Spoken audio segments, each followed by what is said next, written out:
seekers of history and liberty. I am George Washington, the first President of the United States and the Commander-in-Chief of the Continental Army. Join me on a journey through my life, my leadership, and the birth of a nation.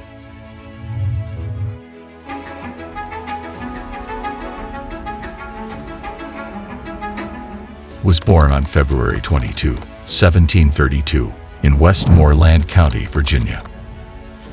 I grew up on the family plantation, where I learned the values of hard work, integrity, and leadership. My father died when I was just 11 years old, and my half-brother Lawrence became a significant influence in my life.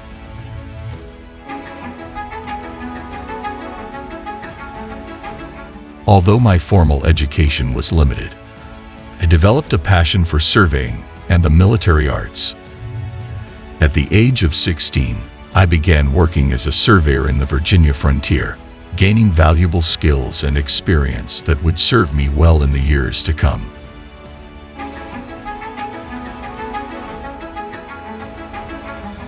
My first taste of military leadership came during the French and Indian War.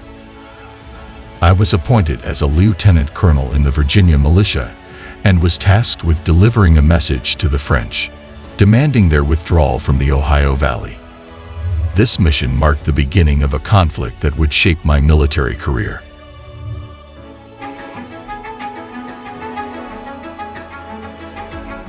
I gained a reputation for bravery and resilience, despite facing numerous challenges and setbacks. The experience I gained during this conflict was invaluable and laid the foundation for my future leadership roles.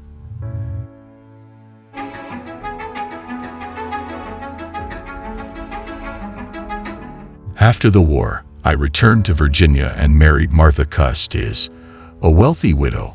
Together, we managed our plantation, Mount Vernon. However, growing tensions between the American colonies and Britain soon demanded my attention. The imposition of unfair taxes and laws led to widespread unrest, and I was elected as a delegate to the First Continental Congress in 1774.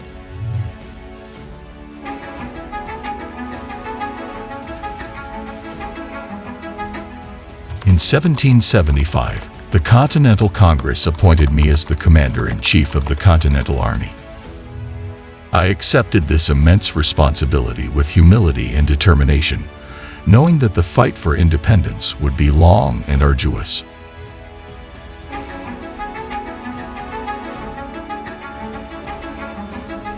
The Revolutionary War tested my leadership and resolve.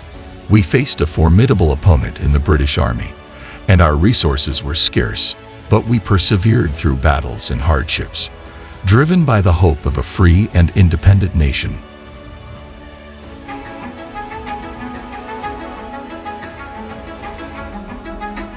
One of the pivotal moments came in December 1776, when I led a daring crossing of the Delaware River and surprised the Hessian forces at Trenton. This victory boosted morale and reinvigorated our cause. The war culminated in 1781 with the Siege of Yorktown, where, with the help of our French allies, we forced the British to surrender.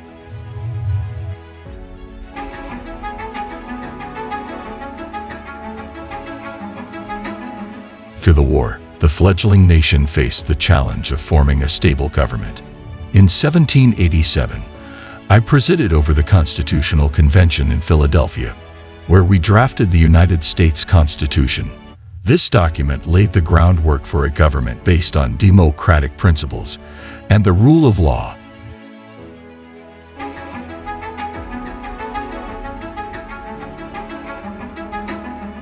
In 1789, I was unanimously elected as the first President of the United States. I accepted this role with a deep sense of duty and responsibility. My presidency set many precedents, including the establishment of the cabinet and the principle of a peaceful transfer of power.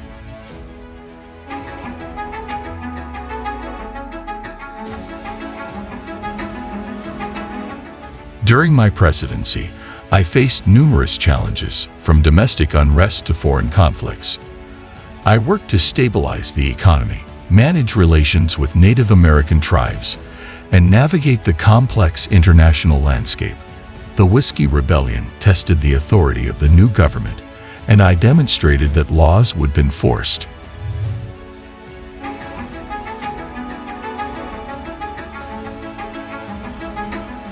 After 2 terms in office, I chose not to seek a third, setting a precedent for future presidents.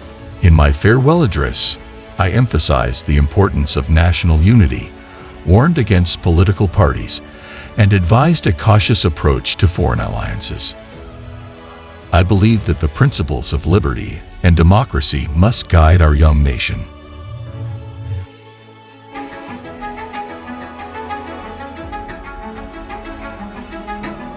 After leaving the presidency, I returned to Mount Vernon, where I enjoyed the peace and tranquility of my estate.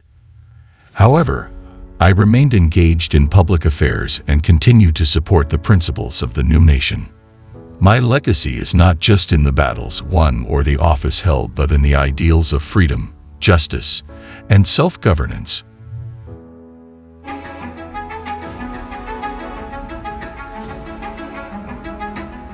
I passed away on December 14, 1799.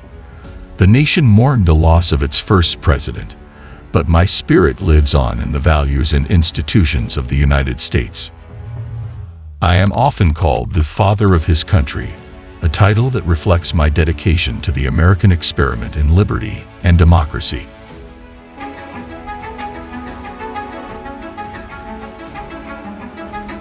My legacy endures in the United States' continued commitment to democracy and individual freedoms.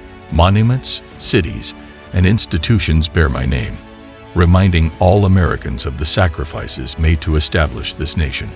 The principles we fought for continue to inspire people around the world. Today, my life and leadership are studied by historians, scholars, and citizens alike. The lessons of perseverance, integrity, and visionary leadership remain relevant as we navigate the challenges of the modern world. I hope my story encourages you to contribute to the ongoing pursuit of a more perfect union.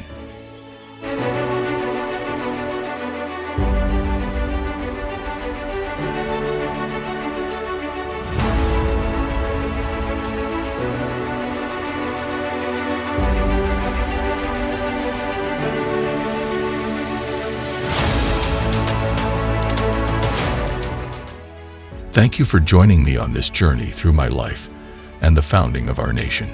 If you found this exploration of my story inspiring, be sure to like, subscribe, and hit that notification bell for more historical insights. Let us know in the comments which historical figure you would like to see next.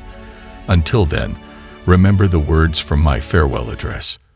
The unity of government is a main pillar in the edifice of your real independence. Stay united, stay vigilant, and cherish the freedom we have built together.